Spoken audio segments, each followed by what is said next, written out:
ดีครับผมตอนนี้ผมโอมนะครับก็มาอยู่กับRoblox Map วิศวะ Simulator กันอีกรอบหนึ่งนะครับผมชอบสุดยอดไปเลยนะฮะตอนนี้นะครับผมก็เปลี่ยนครอบครัว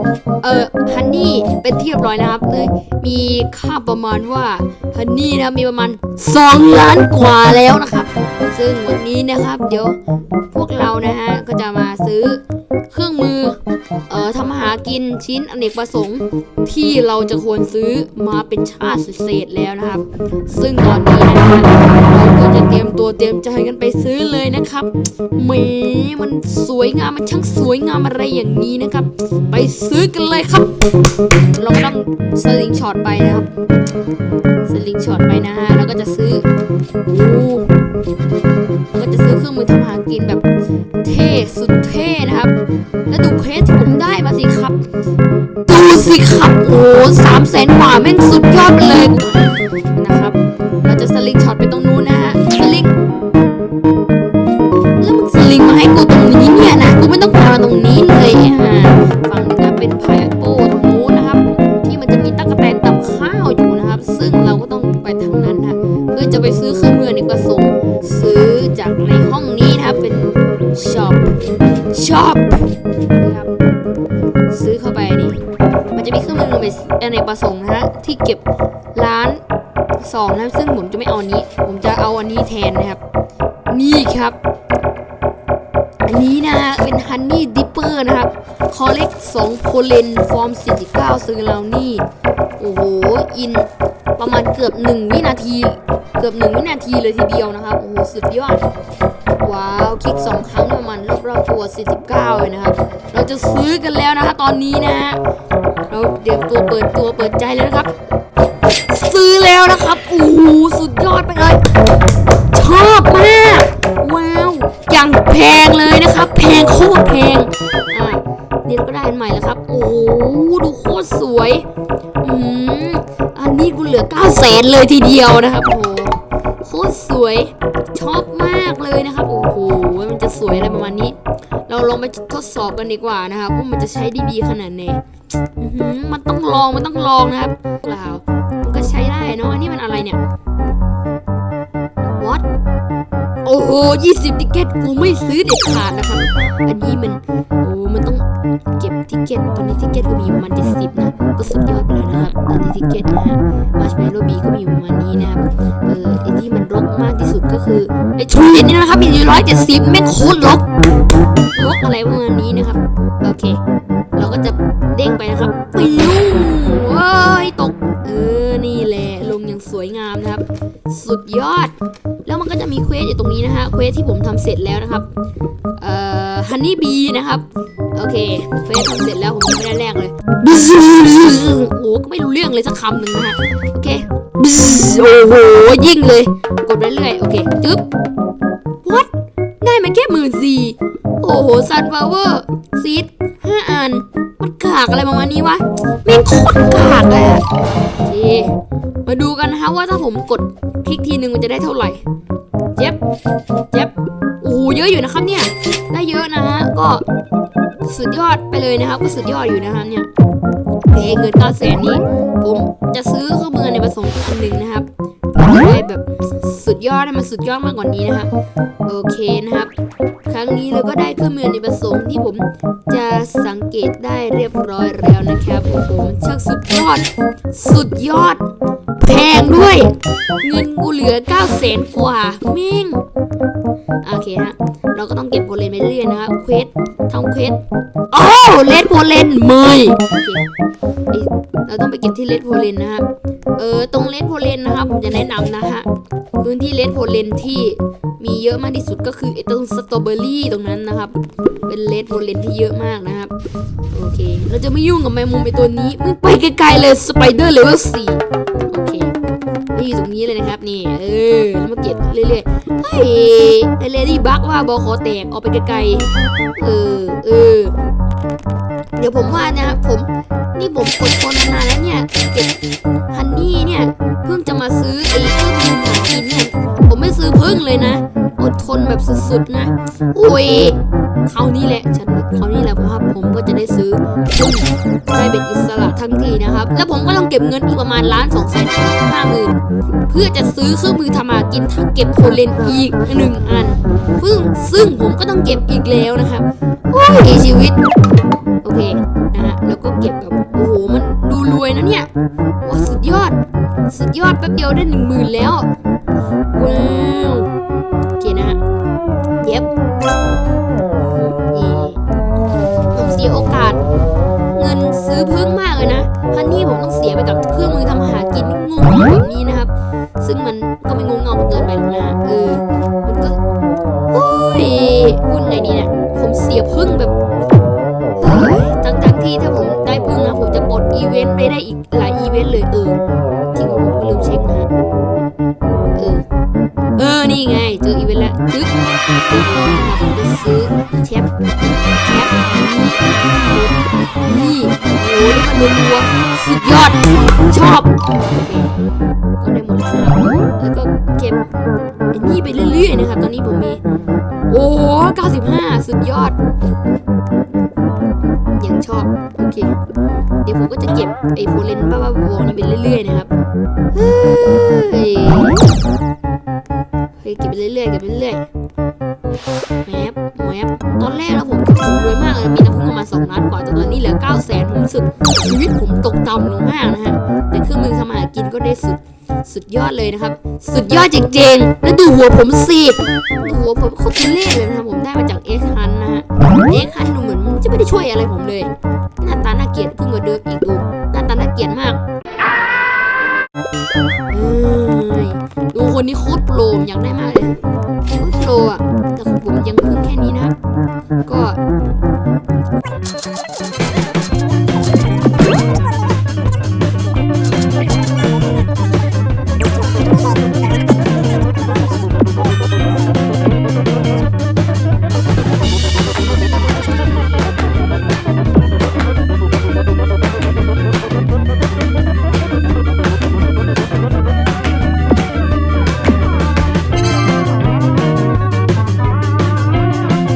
รอยัลเยลลี่ผมก็รวยมากโคตรรวยนี่รอยัลเยลลี่ประมาณ12 อันนะสุดยอดแต่ผมยังไม่มีเบสิกบีเลยสักตัวหนึ่งนี่แหละครับปัญหาไม่มีเบสิกบีเลยสักตัวหนึ่งผมจะเปลี่ยนยังไงล่ะแต่มันก็เปลี่ยนได้นะครับแต่ผมคิดว่าจะเปลี่ยนเบสิกบีดีกว่านะครับซึ่งเบสิกบีบึ้งนี่กระจอกมากแต่ก็ช่วยปั๊มน้ำผึ้งได้เนาะอะไรเนี่ยโอ้โหมีบับเบิ้ลในนี้ด้วยเหรอวะมันต้องไปเอาจากตรงนู้นนะครับนาข้างบนนะซึ่งผมเข้าไปได้แล้วแหละแต่มันแพงยังแพงมากโคตรแพงเลยนะโอเคถึงเวลาที่จะเมคฮันนี่แล้วนี่โอเคมีกระตุกมากนะครับมันมีกระตุกมากนิดหน่อยนั่นเลยครับเราไปเรื่อยบับเบิ้ลบีโอเคบับเบิ้ลบีไม่ใช่หนังในนี้นะใจเย็นไม่ใช่หนังในนั้นไม่ใช่หนังบับเบิ้ลบีโอเคตอนนี้ผมมีพึ่งประมาณ15 ตัวพอดีเป๊ะเลยนะครับตอนนี้ผมก็ได้มา1 ล้านกว่าละได้มา1 ล้านกว่าละสุดยอดผมก็จะซื้อเครื่องมือที่ผสมได้แล้วนะครับนิดหน่อยเองนิดหน่อยโอเคแล้วก็ผมก็ต้องไปฟาร์มต่อสุดยอดมันสุดยอดสุดจัดประหลัดบอกนะครับเฮ้ยเหนื่อยมากเดี๋ยวผมก็ต้องไปฟาร์มตรงนู้นอีกชีวิตช่างร้ายกาจนะโอเคเดี๋ยวผมจะไปฟาร์มตรงนู้นแล้วกันขึ้นทางนู้นก่อนฮะเนี่ยโอเคนี่ใครผมนึกว่าเพื่อนผมทุกทีเลยอินเดอร์โมดิฟายอ่ะโอเครออีกสักพักหนึ่งแล้วกันได้เป็นชาติเสร็จๆไปที่บ้านน่าจริงเควสก็อีกประมาณโอ้ไม่อีกนิดเดียวก็จะถึงแล้วอ่ะแต่มัน300,000 กว่าผมเก็บได้ไงเนี่ย300,000 กว่าผมเก็บได้ไงไม่รู้ไอ้ถังประมาณเนี้ยผมต้องเก็บประมาณ3 ครั้งอ่ะเลดโคเลนอ่ะก็จะได้เนี่ยถังละ 90,000อันนี้300,000ก็ประมาณคูณ 3แล้วประมาณ27,000หรือ28,000ก็เกือบ3แสนนะครับ27,000หรือ28,000เฮ้ยไม่ใช่207,000หรือ208,000นะแหมคุณผิดฉลาดในตัวเองโง่มากเลยทุยโอเคต้องเป็นชาติเศษเลยก็จะได้โอ้โหต้องรออีกเป็นชาติเลยเมฆโอ้ยโอ้โหตกใจหมดเลยนะไม่มีวันบอกไม่มีวันจากเลยทุกวันน่ะใช่ฟาร์มทุกวันเลยนะเนี่ยตอนนี้ก็มีน้ำผึ้งแต่ร้านอะไรเนี่ยไม่สนแล้วแต่ร้านจะชินแล้วเนี่ยเพราะตอนนี้ผมก็มีเครื่องเรือนอีกผสมที่ผสมสุดๆแต่มันยังไม่สุดๆของ The Swarm Simulator ดีนะครับมันยังมีโหดกว่านี้อีกที่ผมของที่ The Bonify ใช้อะครับนั่นอะโตสุดๆแล้วเพราะมันเล่นแบบเล่นทุกวันไงมันเล่นก่อนผมอีกอะมันจะเป็นตรงเครื่องมือทำหมากินอันเนี้ยครับที่ผมเนี่ยถืออยู่เนี่ยเนี่ยมันจะเป็นพวกใสๆนะครับเหมือนขาวๆหน่อยแต่ผมมันเหลืองเนี่ยดูว่าเหลืองยังกระชีเลยใจเย็นโอเคมันยังกระชีที่ขาวๆนี่ก็เหมือนไปพูดเลยกันนะครับอย่าคิดลึกนะครับถ้าคิดลึกก็แล้วแต่คุณนะครับอยากคิดลึกเองนะฮะเป็นส่วนไม่เกี่ยวนะครับผมจะเก็บอีกประมาณอีกเท่าไหร่กันเนี่ยฮะนานจังเลยแต่ไอ้เครื่องมือทำมากินที่เก็บโพเล่นนี่ครับก็เครื่องมือทำมากินที่ผมถืออยู่นี่ก็ถือว่าใช้ได้นะครับก็ถือว่าดีนะครับไม่ได้แบบแย่เสมอไปนะครับก็ได้เก็บจำนวนโพเล่นได้เร็วกว่าครั้งก่อนนิดนึงนะครับครั้งก่อนนี่มัน10 นาทีกว่าจะได้อะนี่ไม่รู้จะเป็น15 นาทีหรือเปล่าทุยไม่ใช่นะครับมันก็ต้องน้อยกว่าเลยมึงของแม่งโคตรอย่างแพงโคตรแพงชิบเลยมันน่าจะดีกว่าของเก่านิดหน่อยนะครับฟาร์มไปเถอะไม่ก็ท่านผู้ชมทุกคนครับนี่มีหิ่งห้อยครับอยู่ตรงนี้พอดีเลยตรงสไปเดอร์ฟิลนะครับซึ่งเราต้องเก็บนะครับเพราะหิ่งห้อยนี่มันสำคัญมากนะครับสำหรับพวกเราว้าวสุดยอดไปเลยมันสำคัญจริงๆนะมันไปไหนต่อแล้วอ่ะเฮ้ยโอ้โหไม่ทันอะไรเขาเรียกว่าอะไรวะมาอีกแล้วนั่นแหละต้องเก็บนี่เก็บนี่ครับสำคัญมากนะมันไม่บ้าหรอกมันดีนะถ้าอย่างนี้นะครับสำคัญมากนะสำหรับพวกเรานะครับนี่ครับเราคลิกตรงนี้ก็จะมีไอเทมออกมานะครับนี่ได้แล้วไอ้ดวงจันทร์เรืองแสงก็เรืองแสงแล้วนะครับนี่เก็บดูแชปโอเคนะฮะก็จะมีไอเทมออกมานะครับซึ่งผมคิดว่ามันไม่ต้องแตะตัวหิ่งห้อยสีเหลืองก็ได้นะครับมันจะมีแบบที่เป็นน้ำเรืองแสงอยู่นะครับก็ให้ไปคลิกตรงนั้นนะครับมันก็จะมีไอเทมออกมาเองนะครับคลิกสินี่นะมันก็จะมีน้ำเรืองแสงอยู่อย่ารีบได้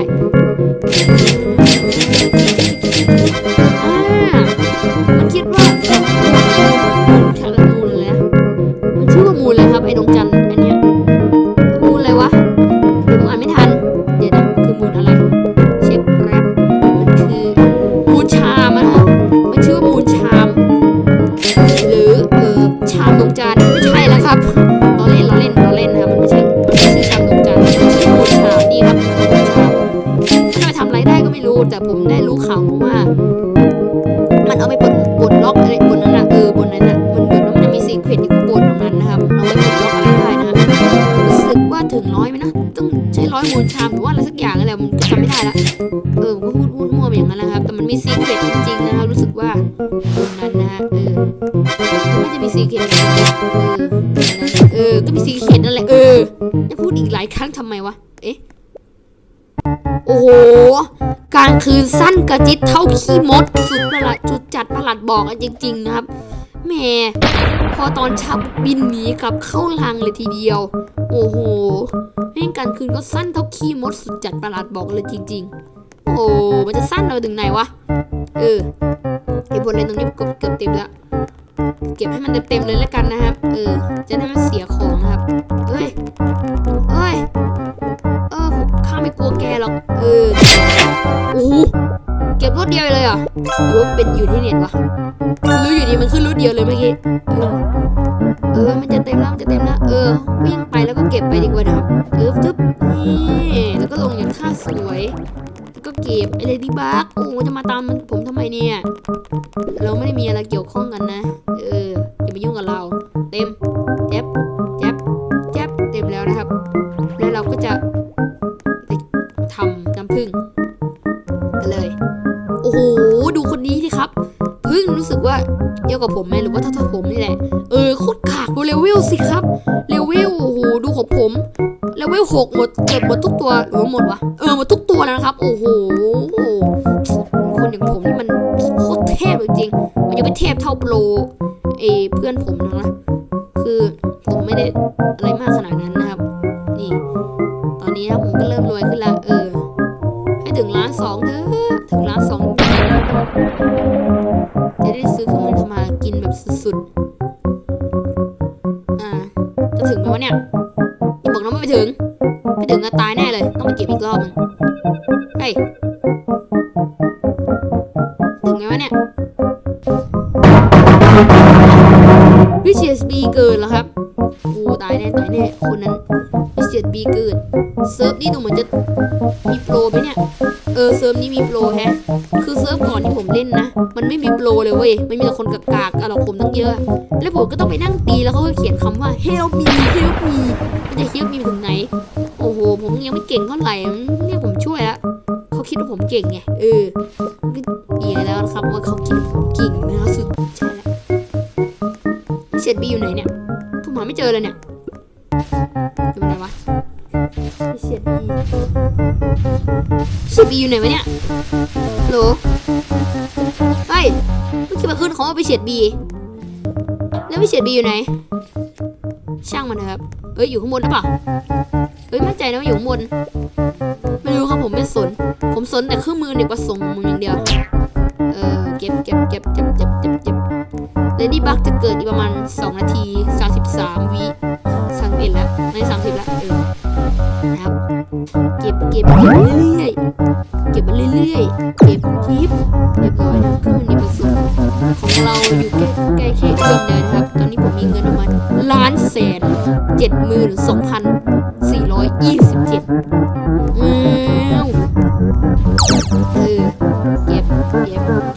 ก็บในที่สุดเก็บเป็นที่เรียบร้อยนะครับ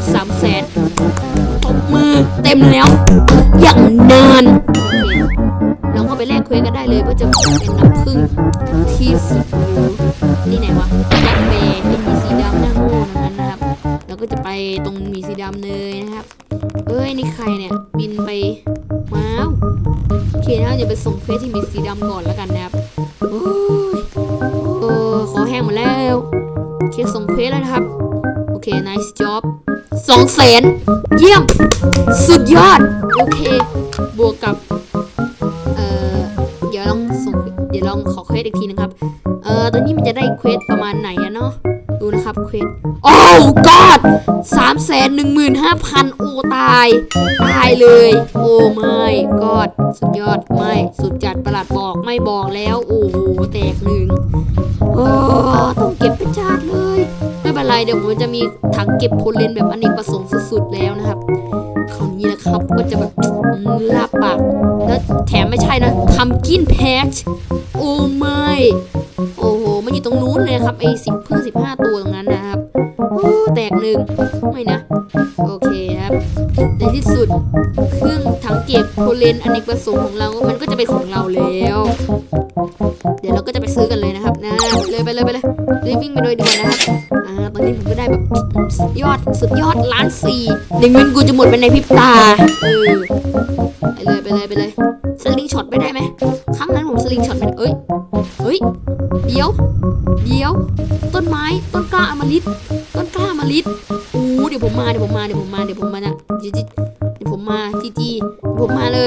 ครับเช็คนี่แหละสวยว้าวซึ่งเด็กผสมของข้า1,500,000โอ้